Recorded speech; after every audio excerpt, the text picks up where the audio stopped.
देवभूमि में सीएम पुष्कर सिंह धामी के ऑपरेशन कालनेमी की बात करते हैं, जिसके तहत धामी फोर्स ने देहरादून से 25 ढोंगी बाबाओं को गिरफ्तार किया और हरिद्वार से 13 फर्जी बाबाओं को पकड़ लिया है। पकड़े गए पाखंडियों में से एक बांग्लादेशी भी शामिल। ये फर्जी साधु का वेश बनाकर आम लोगों को गुमराह कर रहे थे, जिनकी शिकायत लंबे समय से मिल रही थी। मगर कांवड़ मेले से ठीक पहले उत्तराखंड पुलिस के इस एक्शन से सख्त संदेश गया है कि देवभूमि में किसी तरह का फर्जीवाड़ा हरगिज बर्दाश्त नहीं किया जाएगा। लोग कह रहे हैं आप पे देवता नहीं आता, आप खाली ड्रामेबाजी करते हो और इससे लोग पैसे करते हैं। किसी ने नाग ने किसी को काटा, आप जिंदा कर देते। हाँ, लेकिन डॉक्टर नहीं जाना चाहिए। पूजा पाठ पर पाखंड अब नहीं चलेगा। कालनेमी का नाम सुना है? कालनेमी सुना है? कुछ पढ़ा है? क्या कालनेमी के बारे में नहीं हो टाइप के। कलयुग के कालनेमियों पर सबसे बड़ा प्रहार, फर्जी बाबाओं पर धामी स्ट्राइक। ऑपरेशन कालनेमी। आस्था के साथ खिलवाड़ और पूजा के नाम पर पाखंड करने वालों के लिए काल है ऑपरेशन कालनेमी। उत्तराखंड के सीएम पुष्कर सिंह धामी ने प्रण लिया है कि देवभूमि पर भगवा भेष में कोई कालनेमी नहीं बचेगा।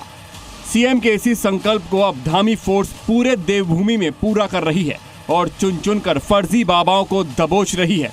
मुख्यमंत्री पुष्कर धामी ने ऑपरेशन कालनेमी की शुरुआत की है और तमाम अधिकारियों से कहा है कि ऐसे लोग जो हिंदुत्व का चोगा पहने रहते हैं, जो लोगों को ठगने का काम करते हैं, उनके खिलाफ कार्रवाई हो। इस समय राजधानी के एसएसपी अजय सिंह विधानसभा के सामने पहुंचे हैं, जहां पर एक जो भगवा चोला पहने हुए एक व्यक्ति है, उससे वो बातचीत कर रहे हैं। हरिद्वार पुलिस ने ऑपरेशन कालनेमी चलाकर 13 फर्जी बाबाओं को पकड़ा है। ये लोग साधु का भेष बनाकर आमजन को गुमराह कर रहे थे। लंबे समय से इनकी शिकायतें मिल रही थी।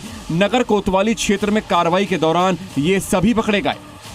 माननीय मुख्यमंत्री जी ने ऑपरेशन कालनेमी के उसमें एक अभियान जो हम लोगों के द्वारा चलाया जा रहा है, उसमें अभी हम लोगों के द्वारा वेरिफिकेशन की कार्रवाई की जा रही है। इसमें कुछ संदिग्ध लोगों को पकड़ा गया है, उसमें आगे जो भी कार्रवाई होगी सबका उल्लेख किया जाएगा।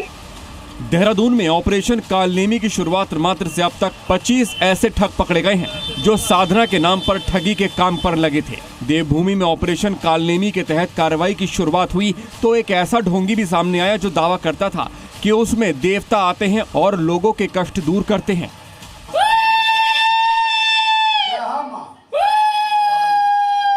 हमारे पास जो है, हमने उसको टीका लगा, हम किसी के पास नहीं गए। लोग कह रहे हैं आप पे देवता नहीं आता, आप खाली ड्रामेबाजी करते हो और इससे लोग पैसे कर रहे हैं। एक बाबा तो ऐसा भी पकड़ा गया जिसका दावा है कि सांप काटने से अगर कोई मर भी जाए तो वो बाबा उसे जिंदा कर सकता है।